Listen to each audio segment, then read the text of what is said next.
Então, lembrando a todos, a Wolbachia, o método Wolbachia, ele vem do nome da bactéria. Wolbachia é uma bactéria super comum na natureza, ela existe em cerca de 60% dos insetos. Então, baratas, mariposas, borboletas, abelhas, Culex, por exemplo, ele tem Wolbachia naturalmente. E o Aedes aegypti não tinha, que é o trabalho que o WP faz, é botar a Wolbachia no Aedes aegypti para controlar arboviroses. De importante dela, e que faz parte inclusive do método, é que ela passa das mães dos insetos para os filhotes. É sabido que a Wolbachia, em função da espécie que ela está vivendo, ela vive dentro das células desses insetos. Então a Wolbachia ela não sai do corpo do inseto. Por exemplo, se um Culex ou um Aedes aegypti que tem Wolbachia pica o nosso corpo para se alimentar de sangue, a Wolbachia não sai do corpo do mosquito, porque ela está dentro da célula. Então ela vive dentro de células de vários insetos. E vários efeitos são conhecidos em função da espécie que ela está presente. Por exemplo, feminização, que é aquele primeiro lá. Nascem machos e fêmeas e os machos se transformam em fêmeas, ou seja, a prole, os filhotes vão ser todos fêmeas. Na partenogênese, que é um efeito que fêmeas, sem a presença do macho, tem filhotes fêmeas. Isso a Wolbachia também gera algumas espécies. Morte de machos, por exemplo. Vamos lá, borboleta, tá vendo? Uma daquelas espécies, ele bota seus ovos, nascem, e os machos que nascem morrem, só ficam as fêmeas vivas. Então, no Aedes aegypti, que ele está dentro desse grupo aqui, no Aedes aegypti tem um efeito chamado incompatibilidade citoplasmática, esse nome é feio. Nada mais é do que, se apenas o macho tiver Wolbachia e cruzar com uma fêmea que não tem Wolbachia, essa fêmea bota os ovos não eclodem, não geram descendentes. Ou seja, qual é o resumo da situação aqui? De todos os casamentos possíveis, 75% vai gerar filhotes que facilitam a introdução do método. Ou seja, ou vai nascer filhote com Wolbachia, ou não vai nascer filhote. Entenderam? Tá? Vamos pensar aqui, se um macho com ou sem Wolbachia cruza com uma fêmea com Wolbachia, essa fêmea vai botar seus filhotes e todos vão nascer com Wolbachia. Então ela passa de geração para geração. O Aedes aegypti, lembra, eu falei que ele não tinha, nunca foi encontrado o Aedes aegypti na natureza com Wolbachia na sua célula. O WP precisou fazer uma transferência da mosca da fruta, sabe aquela pequenininha, drosófila, que fica lá pela fruteira, ela tem Wolbachia. Isolamos a Wolbachia da drosófila e passamos para o Aedes aegypti, fazendo injeções em ovos de mosquitos. Isso aqui é uma visão de microscópio, tá vendo? Uma fileira de ovos, e aquilo ali é uma agulha bem fininha, imagina a finura da agulha, para fazer injeção no ovo do mosquito. Isso aqui foram 4 anos de trabalho, lá na Austrália, um grupo específico fazendo isso, para conseguir um mosquito, um Aedes aegypti, que tivesse Wolbachia nas suas células. Aí vocês podem falar, pô, Gabriel, não é muito mais fácil já inocular no mosquito que é maior? Mas lembra que eu falei que a Wolbachia é intracelular, ela vive na célula?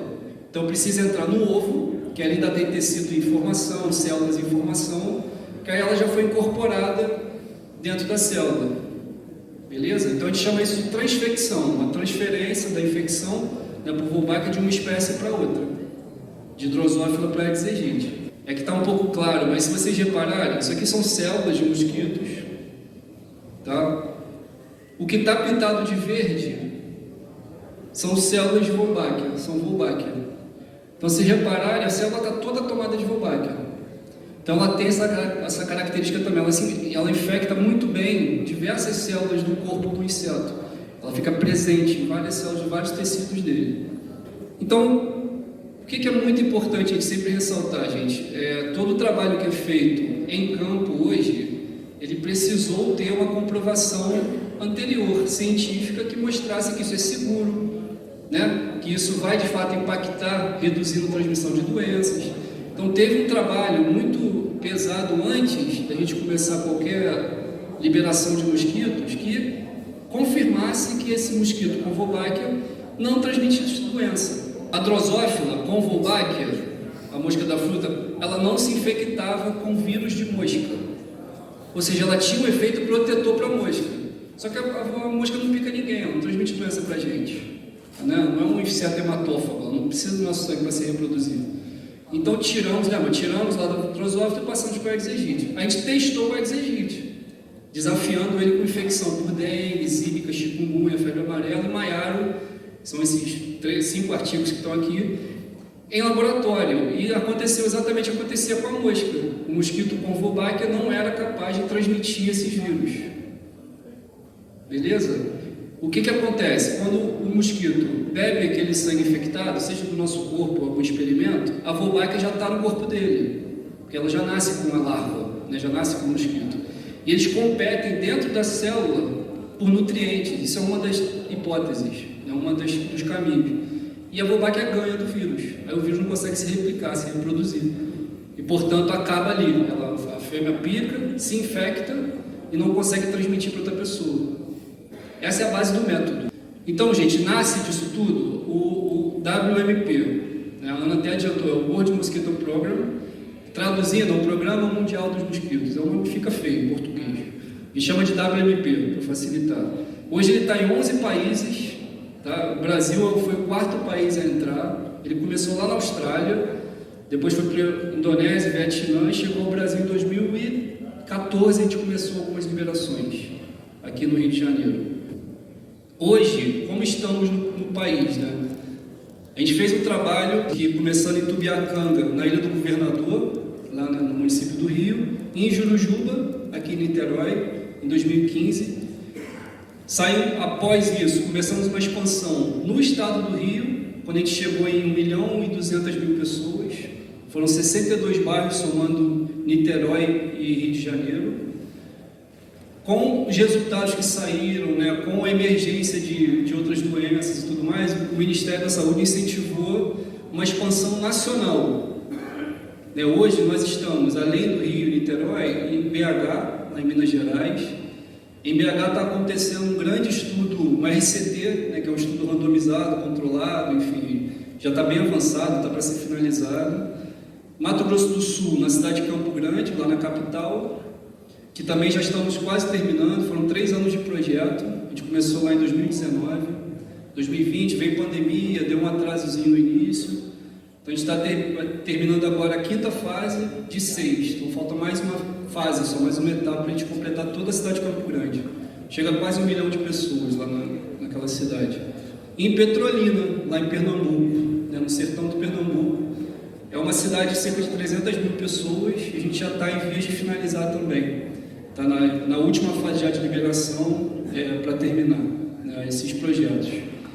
Em todas essas cidades, fora do Rio de Janeiro, nós estamos trabalhando com a força de trabalho dos municípios e dos estados. Né? O Ministério da Saúde é o financiador desse projeto e a execução na ponta fica a cargo das secretarias de saúde, educação e outros parceiros, né, que a gente tem nos territórios.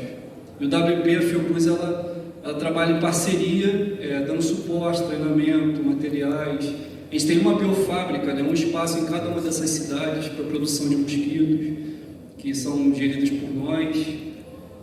E é isso. Tá? Então, hoje a gente está com esse portfólio aí no país e pensando já em novos municípios para embarcarem nessa história. Então, uma coisa muito importante que a gente aprendeu nesse tempo é que a gente já sabia, mas agora a realidade bateu a porta, né? Que cada território é um território diferente. Cada bairro, cada área de abrangência de unidade de saúde reage diferente. A população, tanto a parte de saúde, educação. Então, nesse tempo, a gente ganha bastante tempo trabalhando no planejamento, né? Em conhecer mapeamentos e tudo mais. Uma coisa muito importante é a preparação da colônia. Então, a gente aprendeu muito no início do projeto que o mosquito que a gente libera nesses locais precisa estar adaptado às condições locais, ou seja, a gente coleta material em campo, em cada uma dessas cidades, traz para o laboratório e faz uma colônia específica dessas cidades. Ou seja, o mosquito ele vai ter um perfil, né, genético, inclusive, muito similar ao mosquito que mora lá, porém contendo Wolbachia.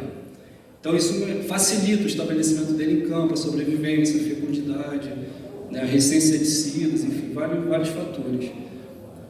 Daí sim, tendo a aprovação da população, que a gente libera mosquitos por um período, para ter aquela substituição, monitoramos para saber como está a Wolbachia se estabelecendo em campo e fazemos as análises epidemiológicas, ou seja, qual é o resultado disso tudo?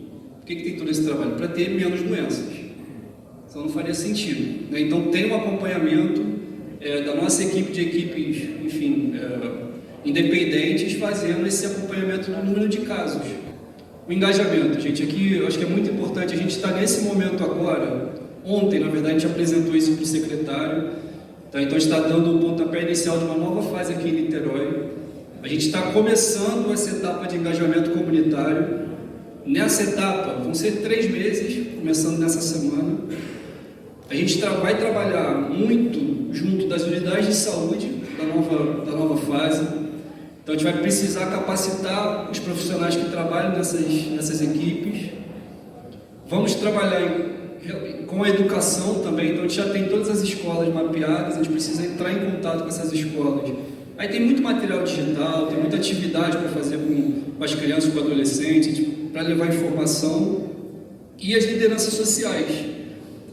Como eu disse, cada território é um território, então a gente está avançando nisso, precisa ter contato com aquelas lideranças, aqueles integrantes daquela população que falam pelo local e precisam ser informados de cada um desses passos.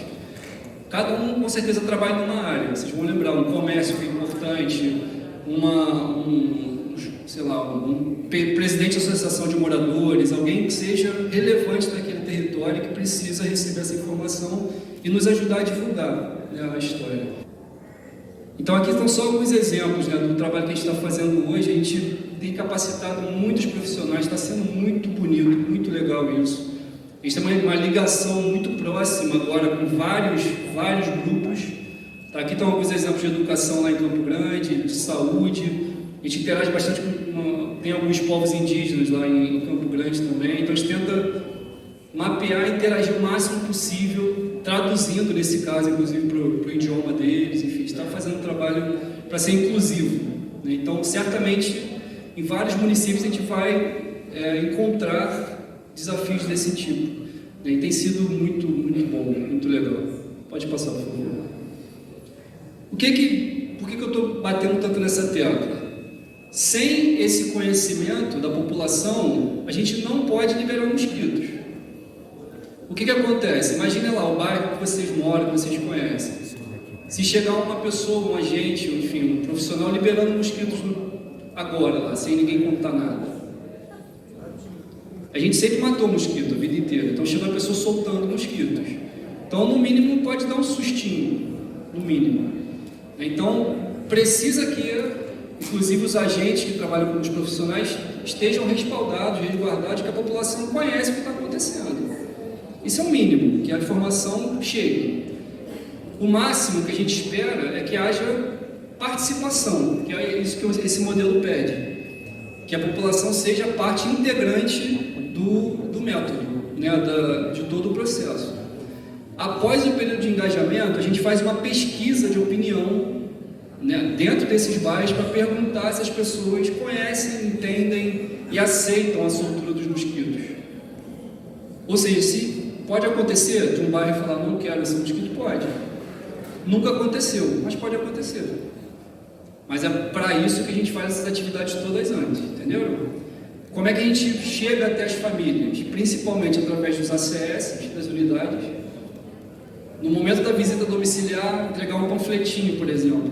Isso já é uma ajuda enorme. Falar disso no acolhimento, ali nas visitas a pacientes, na troca de medicamentos, enfim, porque dentro da rotina do serviço, o método ser um dos temas, né? Então a gente cria material, cria panfleto, coisa digital, grupo de WhatsApp, enfim, tem várias estratégias para divulgar isso. Daí sim, tendo a aprovação, a gente começa a liberação dos mosquitos, né? Isso é um exemplo, isso aqui é uma liberação por veículo. Então, se não ninguém conhecer, passa uma doblô, um carro grande soltando mosquitos sem conhecer, é um problema. É um problema. Vai de manhã cedinho, tenta no horário evitar pontos que tem muita gente, mas é mosquito saindo voando. Né? Então pode ter um incômodo? Pode acontecer. Pode haver um morador que não quer que solte na frente da casa dele? Pode, a gente não solta. Então tudo isso vai sendo monitorado, vai sendo ajustado. Em áreas que a gente não consegue entrar de veículo, né, de carro, seja porque a rua é muito estreita, tem alguma restrição de segurança, enfim, a gente trabalha em parceria com as secretarias liberando os mosquitos a pé. Então a gente leva tubos de mosquitos numa bolsa e vai liberando mosquitos pela rua, em pontos selecionados. Não é um volume também que vai chatear, não é? É uma coisa espalhada dentro do território. E aqui é uma outra estratégia. Isso aqui a gente está fazendo lá em Petrolina, lá no Pernambuco, que é a liberação de ovos. Como é que funciona isso? A gente manda daqui do Rio de Janeiro, da fábrica aqui do Rio de Janeiro, uma cápsula, parece uma cápsula de remédio, assim, de gelatina, que dentro dela tem ovos de mosquitos e ração para a larva que vai nascer. A gente manda isso lá para Petrolina, e lá em Petrolina a gente bota esses potinhos pendurados nas árvores das ruas. Aí ali dentro põe a cápsula de ovos, 10 a 12 dias depois os mosquitos vão nascendo e vão saindo por uns furinhos que tem na lateral. Vocês conseguem ver ali do lado? Onde o arame está prendendo ali, tem uns furos que os mosquitos vão saindo dali. Funciona muito bem, é um desafio logístico, porque são milhares desses potinhos tendo que pendurar nas árvores, mas funciona muito bem também. Você não tem que fazer a criação em laboratório para soltar. O mosquito se cria no campo. Aí ele vai nascer no ritmo que ele quiser, dependendo da temperatura do lugar, da umidade, de vários fatores, né? Isso é uma das estratégias possíveis de a gente adotar. E o monitoramento, que vocês bem conhecem, acho que todo mundo conhece, as ovitrampas. Hoje nos municípios a gente só trabalha com ovitrampa para monitoramento de Wolbachia. E a BG Sentinela, em alguns casos, a gente pode instalar para captura de mosquitos adultos. Né? Mas nesse plano do Ministério da Saúde, a gente está trabalhando apenas com ovitrampas. A gente usa a própria rede, se já houver, né, uma rede instalada de monitoramento do município para a coleta das palhetas com os ovos, e as larvas que nascem dali a gente faz PCR para saber se tem Wolbachia. O que é isso? Eu tenho 100 armadilhas, eu tenho 10 larvas positivas em 100, eu tenho 10% de Wolbachia. Então a gente faz isso toda semana para ver como é que está o estabelecimento da Wolbachia em campo. Certo? Vamos lá. E aqui, como eu já adiantei, o laboratório, né, de diagnóstico.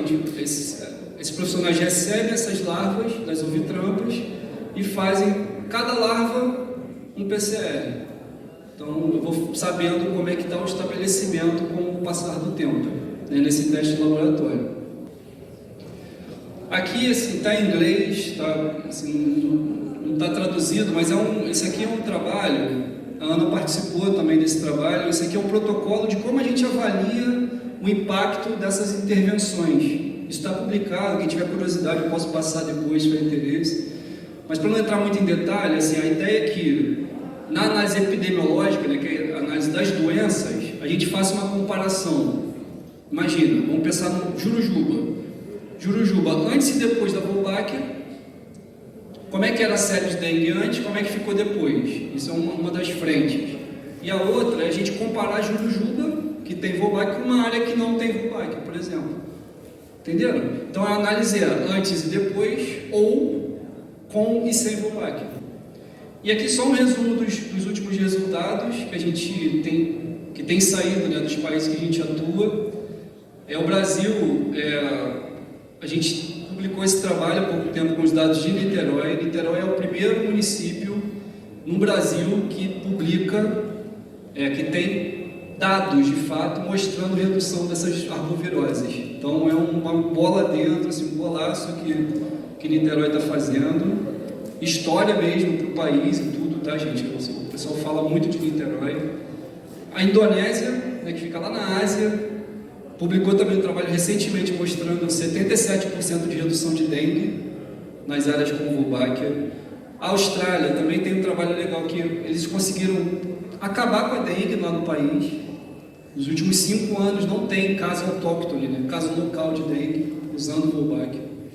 Colômbia e Vietnã não tem casos de dengue, surtos de dengue, onde tem Wolbach. Então, eles estão trabalhando ainda em botar esses dados na praça, né, publicar isso. Mas aí já tem esses dados observacionais mostrando que não há transmissão. Então, aqui acho que todo mundo entende o mapa, conhece, né, que Niterói e Rio de Janeiro. A gente atua nessa área de Niterói, 75% do município, cerca de 370 mil habitantes nessas 4 áreas. A gente pegou Praia de Bahia 1, Praia de Bahia 2, região oceânica e uma parte da norte. São 33 bairros no total. E Rio de Janeiro, 29 bairros. Começando lá em Tubiacanga, tá vendo? Lá em cima, ó, tem um pontinho preto, lá na Ilha do Governador, e vindo até embaixo aqui, ó, pegando quase toda a zona norte da cidade, grande parte dela.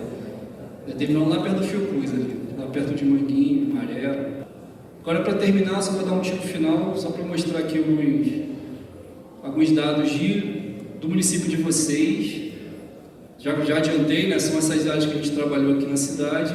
Aqui, pessoal, curiosidade, acho que a gente nunca mostrou esse dado, tá aqui, eu acho importante trazer hoje, que são os níveis de aceitação. Se vocês repararem ali, são aquelas bolinhas no canto, cada cor representa uma área aqui. Ali é a porcentagem de pessoas que disseram que podia soltar mosquito. Lembra que eu falei que tem uma pesquisa? Ali são os dados de Niterói, então são muito altos. A gente teve uma área lá na região norte que foi um pouco mais complexa, a gente teve pouco tempo para fazer engajamento, mas também um nível excelente, assim, a gente esperava até bem menos do que isso, foi excelente, tá excelente. Então a gente tem essa informação já muito forte no município, mas a gente fez esse engajamento lá em 2016, 2017, então já são 5 anos que se passaram. Então, já estou dando spoiler, para a nova etapa que a gente vai entrar, a gente vai precisar de novo em refrescar isso tudo com a população, como é que funciona, se tem perigo ou não tem, tudo isso que a gente vai tratar de novo, tá, com todo mundo. Então, o trabalho, para resumir, a gente separou a cidade em 4 zonas de atuação. Se está verdinho, é porque a Wolbach estava em altos níveis. O que é um Wolbach alto nível? É acima de 60% de estabelecimento. Ou seja, de todos os mosquitos que a gente coletou, 60% ou mais tinha Wolbach. E o que está amarelo é que estava médio, estava entre 40% e 59%. A gente sabe que níveis até baixos são suficientes para bloquear a epidemia, mas a nossa meta é sempre fazer mais, sempre ter tudo verde, enfim. Mas a zona 4 e a zona 3 foram mais recentes naquela época, ou seja, pode ser que a gente volte hoje lá para monitorar e já esteja alto, pode acontecer. Talvez isso aqui é a fotografia daquele momento. E os níveis de redução foram esses, né, que a Ana comentou com a gente antes. 69,4 menos dengue, 56,3 menos chikungunya e 34% menos zika, 37% menos zika. O que significa isso? Menos pessoas adoecendo, indo para o hospital, né? Então tem um lado econômico nisso também muito importante, se a gente parar para pensar, né? Em tratamento, internação, isso tudo é discutido no trabalho, né? O retorno que a gente tem, principalmente não tendo pessoas sofrendo com essas arboviroses. E pronto, então para terminar, a gente está começando, pessoal, uma nova etapa, tá aqui em Niterói. A gente vai, com essa etapa, finalizar o município. Niterói vai ser a primeira cidade a ser totalmente contemplada, tá, na sua totalidade. A gente acabou de receber o recurso do Ministério da Saúde para que a gente termine esse projeto. Está muito feliz com isso, que a gente está tentando isso há muito tempo. Quem acompanhou de perto viu essa luta que foi. Sabe que a gente não está nos melhores momentos do país, infelizmente. A gente sabe, não precisa entrar nisso aqui. Mas ainda bem, né? Acho que com o esforço de todo mundo, com os dados, os resultados saindo, a gente conseguiu. Então a gente tem essa área para completar, cerca de 19 bairros, 19 bairros, com cerca de 118 mil pessoas morando. São 22 unidades de saúde, 60 comunidades, só nessa região. A gente vai fazer uma liberação em uma única fase durante 20 semanas. Ou seja, começamos em agosto, a gente deu o start do engajamento. Então a gente vai fazer agosto, setembro, outubro, fazer engajamento. Então, em novembro, a gente começa a liberar mosquitos. Ok? Então, vai ser uma liberação feita por veículos, em áreas que a gente conseguir entrar de veículo, como eu mostrei antes, em áreas que a gente não conseguir entrar de carro, a pé, liberando mosquitos com os tubos de soltura lá dos mosquitos. Tá, então são esses bairros, eu não vou ler cada um, mas acho que certamente vocês conhecem. Então a região norte, para completar a norte, né, que falta um pedaço que está em verde, Pendotiba, que está ali em, sei lá que cor é essa, rosa, lilás, essa região do meio, e esse do canto aqui azul, né, que é a região lá leste. Uma região super pouco habitada, né, a gente está fazendo um mapa para identificar onde a gente vai conseguir entrar e tudo mais. Mas é isso, a novidade é essa, tá? Então a gente vai precisar muito do suporte de quem trabalhar nessas áreas. Vão ser vários encontros que a gente vai precisar fazer, treinamentos e tudo mais. A gente vai conversando conforme o tempo for passando aí. Então acabou, só assim, a mensagem que é muito importante sempre deixar é que, por mais que os resultados sejam muito legais, muito importantes, fortes, né, robô, enfim, tudo isso, a gente não pode esquecer que isso aqui não é a solução mágica. Não dá para pensar na Volbac assim, vou botar a Volbac e, pô, vai resolver meus problemas. Não preciso mais cuidar de criador. A gente não pode deixar, nós profissionais, não podemos deixar os moradores sentirem isso. Esse relaxamento, não, mas aquele mosquito não vai fazer mal não. Gente, pelo contrário. Por compromisso, inclusive, quando a gente vai fazer a mobilização das pessoas, a gente fala, gente, continue matando o mosquito. Mata, mas vai atrapalhar, não vai atrapalhar, quanto menos mosquito melhor. Serviço? Não para não. Vai controle focal, levantamento, controle químico se for necessário, né? Quando é necessário, enfim. O que for possível fazer tem que continuar sendo feito. Dá para acabar com o mosquito? Não dá. A gente já tentou isso sempre. Então é controlar, aquela história, deixar níveis abaixo, né, daquele limite que não cause problemas, não cause epidemias, enfim. Tá, então é complementar, acho que a mensagem é essa. Tá, então vamos continuar o serviço como fortalecer, melhorar a comunicação. Isso aqui tem que ser pensado como mais uma coisa. Tá bom? Acho que é isso que tinha. Obrigado.